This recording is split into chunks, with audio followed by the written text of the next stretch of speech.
Hi there, welcome to this edition of Brian's Mind. Today on Brian's Mind, I kind of think I finally took the step into doing something. Not like the Republicans who just say, that won't work, that'll put us in a deficit, or the Democrats that are saying spend, spend, spend. I think I found the answer to all of our problems where we will no longer be in debt, we'll have a surplus of cash, and we will owe nobody a nickel. Now, how can you do this, we say? Becoming an isolated nation. We close off borders to Canada, close off borders to Mexico, Cuba, Caribbean, put gunships on the East Coast, gunships on the West Coast. Nothing comes in, nothing goes out. If you want to leave, you're free, but you don't come back.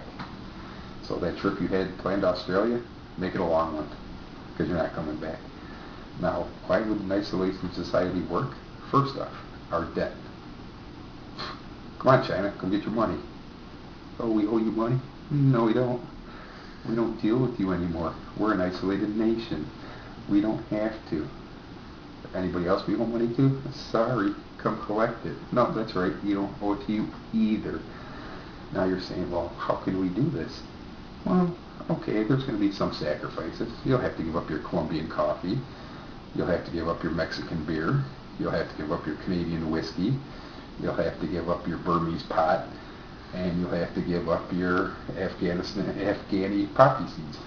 But besides that, everything you could possibly need, we have right here in the United States. You need milk? We got it. You like burgers? We got it. Any kind of food? We got it. What possible stuff does America cannot do to remain a self-sufficient economy? We don't need nothing from any other country. We can do it right here. Our forefathers did it. Did George Washington call up China and say, hey, we really dig your egg rolls, can you send some this way? No. We figured out how to make them on our own, and we made our own egg rolls. Now, did Abraham Lincoln call up Germany and say, wow, dude, I dig that sauerkraut? No. We just made our own. It's called American know-how. Another good reason about being an isolated nation, we don't have to worry about our defense budget would be next to nothing because we would have to be nowhere else but in our country. We would cut them down. Nobody's going to attack us. We got everything covered. Remember? Everything's covered. I don't think the Canadians are going to try anything. You know the Mexicans, they'll always try something, but you know how that goes. Just put a big dog by the fence, they'll run the other way. You don't even need to have anything. Okay, that was racist. But anyway, and I believe by going to an isolationist nation that we would have our economy back, unemployment would be at an all-time low, you could have universal health care, and you would have cab drivers that spoke English. Come on, what more could you ask for? Now, my cameraman doesn't usually like to talk, but do you have any rebuttal to this isolation theory?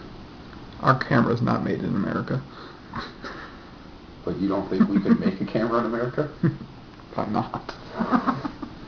Okay, so you're thinking that we would not have good electronics if it wasn't for... You don't think America could make good electronics? No. I think we could. That's your only concern. Yes. So my whole plan works except for... I think my clothing's made in China too. Well, see, we used to make our own clothing before we went to China. See? So if you out there have a view on this isolationist theory not being good, email happydude53406@gmail.com. And if you have an .au, .ko, or anything like that, I'm not answering you, because that means you're a foreigner, and foreigners aren't part of my isolationist regime. So remember, vote for Jeff 2016. Until next time, this has been Brian's Mind.